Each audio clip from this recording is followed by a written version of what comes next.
Welcome to my video. Don't forget to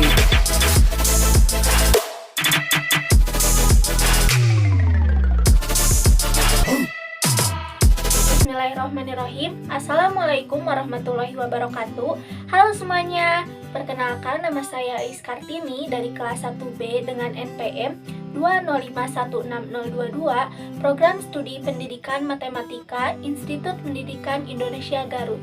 Setelah di video pembelajaran sebelumnya, saya telah menjelaskan materi mengenai basis, baik itu definisi, pengertian, berikut contoh soalnya. Nah, pada pembelajaran kali ini, saya akan menjelaskan materi mengenai perubahan basis. Apa sih perubahan basis itu?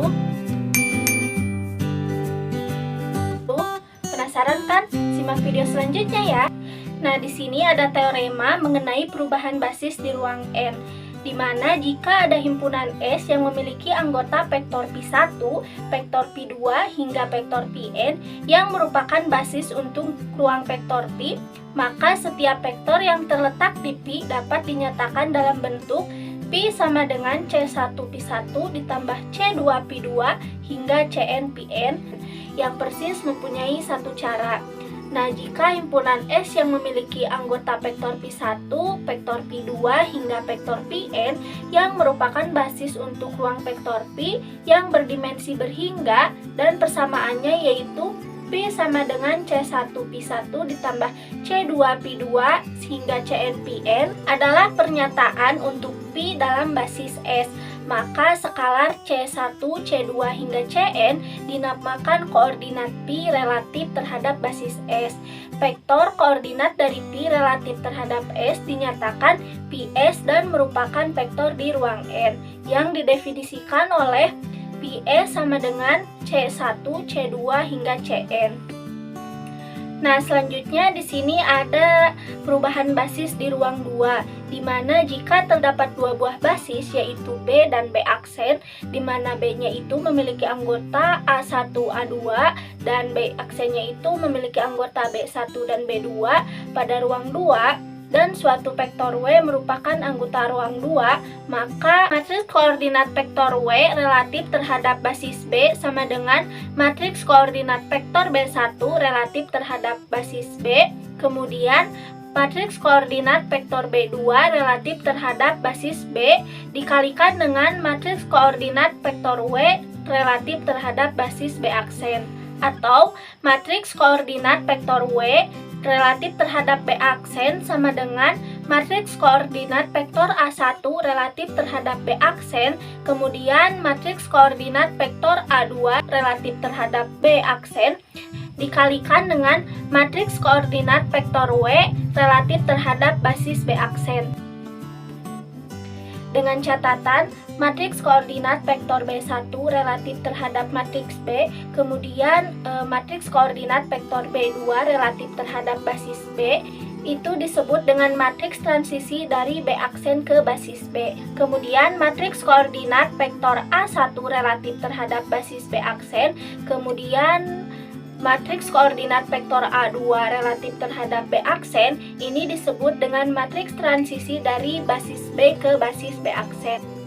Matriks koordinat Pi relatif terhadap S yang dinyatakan oleh Ps, sedangkan matriks N kali 1 didefinisikan oleh Ps sama dengan C1, C2 hingga Cn yang ditulis dalam bentuk matriks kolom. Langsung saja di sini ada satu buah contoh soal. Diketahui dua buah basis yaitu basis S dan basis S aksen pada ruang 2, di mana S sama dengan 3, 1, 1, negatif 1, dan S aksen sama dengan 1, 2, 1, negatif 2. Jika W merupakan anggota dari ruang 2, dan matriks koordinat vektor W relatif terhadap basis S sama dengan 1, 1, tentukan matriks koordinat vektor W relatif terhadap basis S aksen.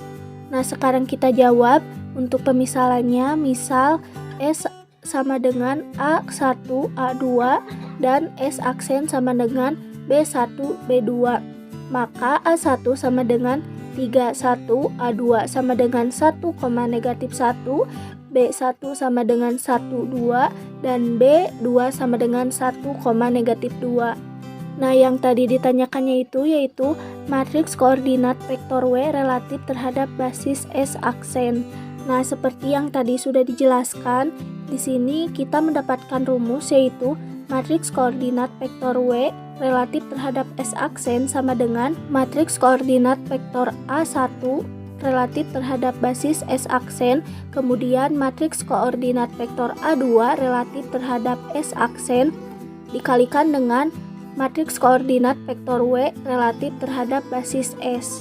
Nah, untuk langkah yang pertama kita harus menyatakan vektor A1 sebagai kombinasi linear dari vektor-vektor basis S aksen. Nah, kita misalkan di sini A1 sama dengan K1 B1 ditambah K2 B2. Nah, kita operasikan, didapat sistem persamaan linear K1 ditambah K2 sama dengan 3, 2K1 dikurangi 2K2 sama dengan 1.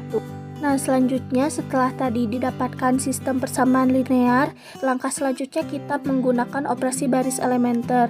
Nah, sebelumnya kita harus mengubah si sistem persamaan linear yang tadi ke dalam bentuk matriks. Nah, untuk operasi baris elementer di sini langkah yang pertama kita harus mengubah si baris pertama kolom pertama ini menjadi 1 karena di sini sudah 1, kita langsung saja tulis di sini B1 sama dengan 113. Nah, selanjutnya kita harus mengubah si baris kedua kolom pertama ini menjadi 0. Nah, di sini kita menggunakan cara baris kedua dikurangi 2 dikali baris pertama sehingga didapatkan 0, negatif 4 dan negatif 5. Langkah selanjutnya kita harus mengubah baris kedua kolom kedua ini menjadi 1. Nah, untuk caranya kita kalikan 1/4 dengan baris kedua sehingga didapat 0,15/4. Nah, selanjutnya langkah yang terakhir kita harus mengubah si baris pertama kolom kedua ini menjadi 0.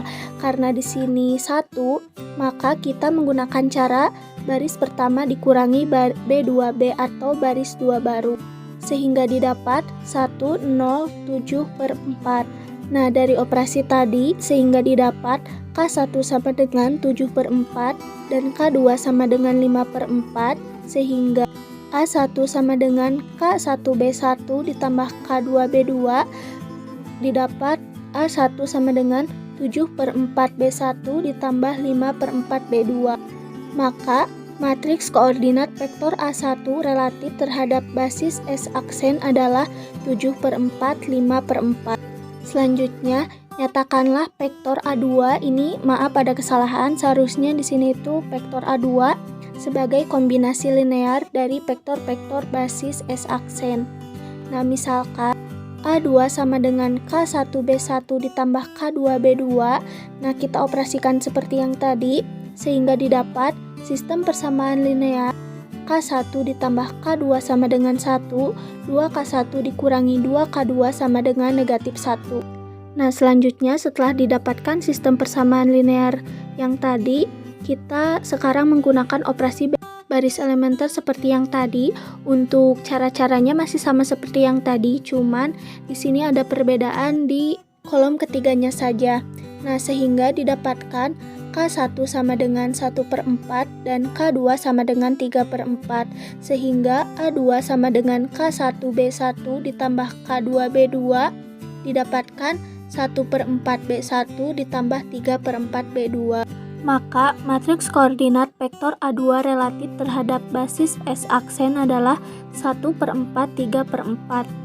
Nah, dari jawaban yang tadi didapat matriks koordinat vektor A1 relatif terhadap basis S aksen adalah 7/4, 5/4.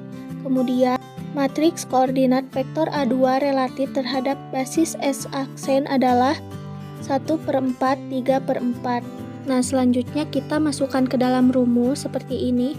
Kita operasikan sehingga didapat matriks koordinat vektor W relatif terhadap basis S aksen sama dengan 2, 2. Nah, cukup sekian pembelajaran kita pada hari ini. Mungkin hanya itu yang bisa saya sampaikan mengenai materi perubahan basis. Mohon maaf apabila ada kekeliruan. Terima kasih atas perhatiannya. Semoga apa yang telah saya sampaikan ini bermanfaat untuk kalian semua. Sampai jumpa di video pembelajaran selanjutnya. Wassalamualaikum warahmatullahi wabarakatuh. Don't forget to